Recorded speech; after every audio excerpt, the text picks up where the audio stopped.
কি করছিস তুই লুকিয়ে লুকিয়ে? হ্যাঁ, লুকিয়ে লুকিয়ে কি করছিস?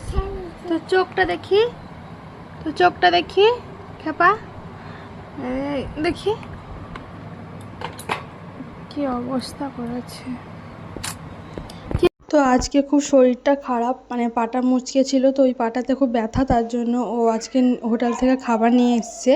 আর মার আজকে যেহেতু পূর্ণিমা তোমার, তার জন্য আজকে মা খাবে না, তার জন্য আজকে আরও হোটেল থেকে ভাত টাত নিয়ে এলো, মাংস ভাত। তো চলো কি কি দিয়েছে খাবারে তোমাদেরকে সেটা দেখায়। তো প্রথমে এই যে ভাত বাবুকে বেড়ে দিচ্ছে, তো ভাত কিন্তু খাবারগুলো সত্যি খুব সুন্দর, মানে ঘরোয়া টাইপের খাবার, মশলাপাতি অনেক কম, মানে রিচ টিচ নাই, খুব সুন্দর। আর বাচ্চাদের পক্ষেও ভালো, খারাপ না। তো এই যে এবার ডাল, ভেজ ডাল, তো এই পাতলাভাবে ডালটা করেছে গরমের মধ্যে।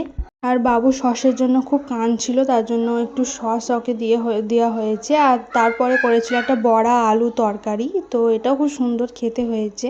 তারপরে মাংস, তো ওটাও 2 পিস করে দেয় প্রতিটা প্লেট থালার মানে ওপর, তো খুব সুন্দর খেতে, টেস্টটাও খুব সুন্দর। তো আমি লাইফে প্রথমবার মানে হোটেলের ভাত খাচ্ছি, এর আগে কোনো দিনই খাইনি, মানে আমার ভাল লাগতো না খেতে, তার জন্য তো আজকে খেলাম, তো সত্যি ভালো লাগলো খেতে। আর এই হোটেলের ভাতটা সত্যিই ঘরোয়া টাইপের।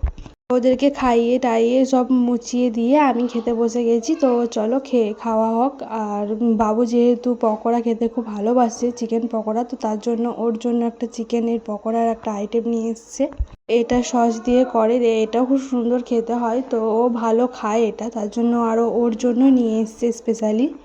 তো এই যে চিকেন, তো বাবু যেহেতু মাটন খায় না, তার জন্য চিকেনই নিয়ে এসেছিলো, তো আমিও 1 পিস নিয়েছি। তো চলো আমি খেয়ে নিই। তো খাওয়া দাওয়া করার পর ও চলে গেছিলো ডিউটি, আর ডিউটি যাওয়ার সময় তো আর একটা মানে ডিউটি আছেই বাবুকে নিয়ে, তো ওকে একটু নিয়ে না গেলে হয় না। তো আমার ভিডিও তোমাদের কাদের কাদের ভালো লাগে একটু কমেন্টে জানিও, আর একটু প্লিজ সাপোর্ট করে যেও, লাইক করে যেও। তো চলো এবার বাবুকে নিয়ে ওকে বাই করে দিলাম, তো নিয়ে এবার বাড়ি যাব। তো চলো, মন খারাপ হয়ে গেল শোনার। বিকালবেলাতে একটু রিলস বানাবার জন্য রেডি হয়েছিলাম, তো বাবুকে ঘুমটা পাড়িয়ে অনেকদিন পর। তো চলো এবার চেঞ্জ হবো।